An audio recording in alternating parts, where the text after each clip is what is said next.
and I own Tight Lines Fly Fishing in Pinebrook, New Jersey. I don't know how many of you guys know about the shop. I do have some business cards here that Nancy, when she comes back, will be handing out. If you guys have any questions during the clinic or whatever, just let me know. Okay? So what I want to talk about is just first to start is just kind of how to grip the rod and hold the rod.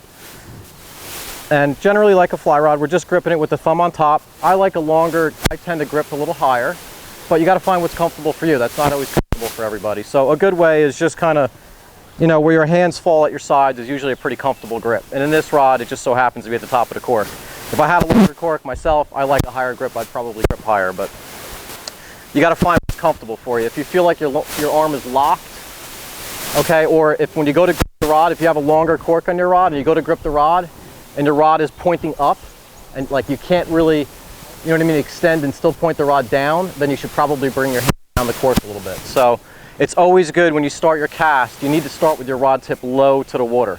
You don't want to start with your rod tip high. So again, it's a Winston. It's a V2MX 12 foot 3 inch 7/8 weight. And I'm using an Airflow Scandi line. It's a head, it's a shooting head, obviously a Scandi head. I'm sure you guys have heard enough about this stuff now to kind of know what it is. Basically Scandi heads, they're real heavy in the back taper, and they gradually, continually taper towards the front. And the nice thing about the Scandi heads are you get a nice light anchor with them because there's not a lot of weight up front, and the back rear of the taper is real heavy, so it really loads the rod and they drive and turn over really well. They still have, like, they're light up front, but they still have enough energy to turn over a good sized fly. So that's what's nice about them. You know, Skagits are great too, and they're really good. They got their application, but they tend to be a little bit more clunky, whereas the Scandis, I feel, are a little smoother casting. So we talked about the grip and how we want to, we always want to start with the rod tip low to the water, like this.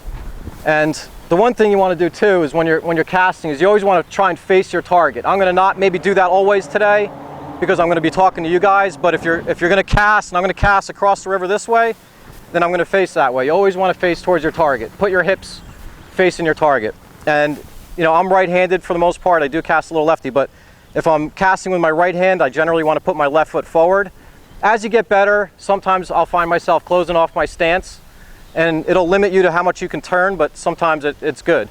And if you're over-rotating a lot, sometimes it is good to close your stance off.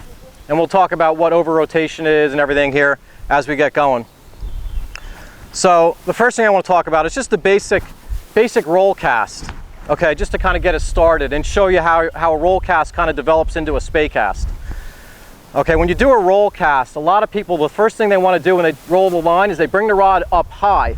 But by doing that, the line all hits the water at the same time. Did you see that? I can't get on top of the line. So when you go to do a roll cast, it's much better to keep the rod low, low, low, and then elevate the rod and roll it out. And you can see that the advantage to that is, as I bring the rod back low, you see how I'm building tension, and obviously I've hesitated now, so the line's collapsed. But you can see I'm building tension, and that line stays aerialized. Even though the rod's low, the line is kind of hovered above the water. Okay, and then as I bring the rod up, I'm elevating the back of the fly line. So I bring it low, low, low, I bring the rod up, and we roll it out. And that's really the essence of a spey cast. If I go to do a switch cast, it's low, up, and out. Okay? So if you see the difference, here's a roll cast. Okay, and then here's a switch cast. And really the only difference is on the switch cast is I'm giving it a little bit more acceleration, a little bit more energy, and I'm sweeping that line under the rod and it's anchoring to the water. I'm forming my D-loop and casting it out.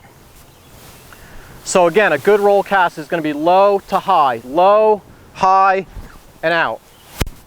Okay, so no matter what cast I do, if I go to do a spiral roll, let's say I bring the rod low, I bring it up, and I cast it out. So it's always low. Did you notice on my spiral there, my final stroke, or my final part of my spiral was low, finish my stroke low, elevate the rod, and cast it out.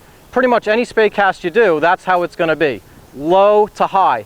The rod tip can never be above your head, for the most part, out in front of you. It should be about head level.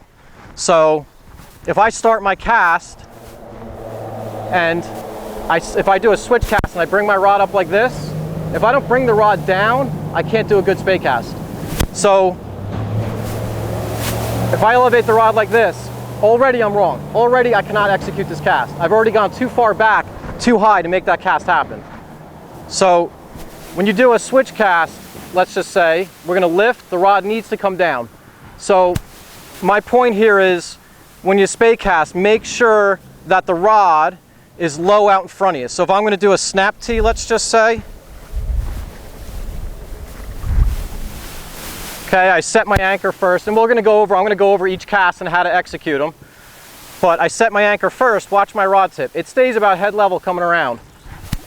Okay, I don't want to bring that rod high as I come around. Watch what happens. It's the same thing as I showed you with that roll cast in the beginning. Remember how I kept my rod high in that first one and the line all hit the water at the same time? Well, if I do the snap tee and I bring my rod around this high, what happens is the line all hits the water at the same time. I can't get on top of it to drive it. So, again, a good one is going to be low to high. Low, up, and out, okay? So that's just a little introduction, kind of one thing I really wanted to make a point of so you guys could see that and how that works. So let's go into, I'm going to go back into my switch cast here, and I'm just going to break it down, okay, and how to execute a good one. So again, what am I going to do? I'm going to face my target, I'm going to put my opposite foot forward.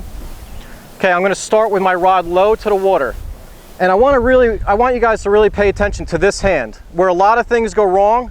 And you can use bottom hand. A lot of people do put emphasis on using bottom hand.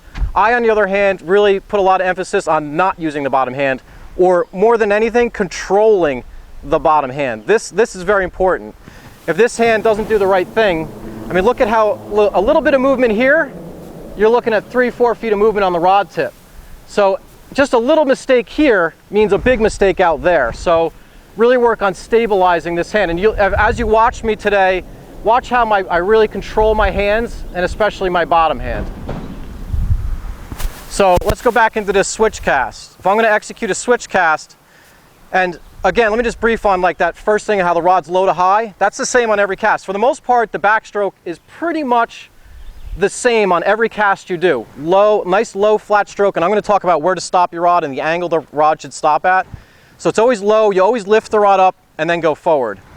So the only difference really in every cast is kind of how you get your anchor, okay? And I'm sure most of you by now know what an anchor is, and I'll talk in detail about the anchor and where we're going to position the anchor on each cast.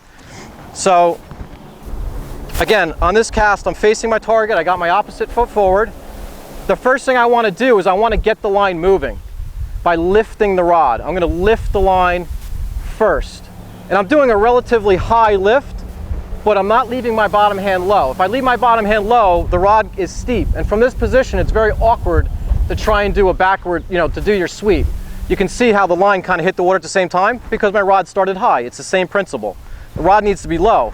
So it's better, you can do a high lift, but keep the rod as flat and parallel to the water as possible. The rod loads best when it's parallel to the water. The steeper the angle in the rod, the more difficult it is to load. So by starting with a flatter rod, as I pull back, look at how that rod bends. The whole idea obviously in casting is to bend the rod. Any up and down movement of the rod, that doesn't do anything to load the rod. So when you spey cast, really any kind of cast, you want to think about flat lateral movement. Even if I'm going to do a single hand cast or an overhead cast, and I know I've gone off target a little bit, but I want you to follow this. If I'm going to do an overhead cast or a single hand cast, I'm still going to keep the rod low, lift it up, and cast it out. I'm going to keep the rod low and short, lift it up, and cast it out.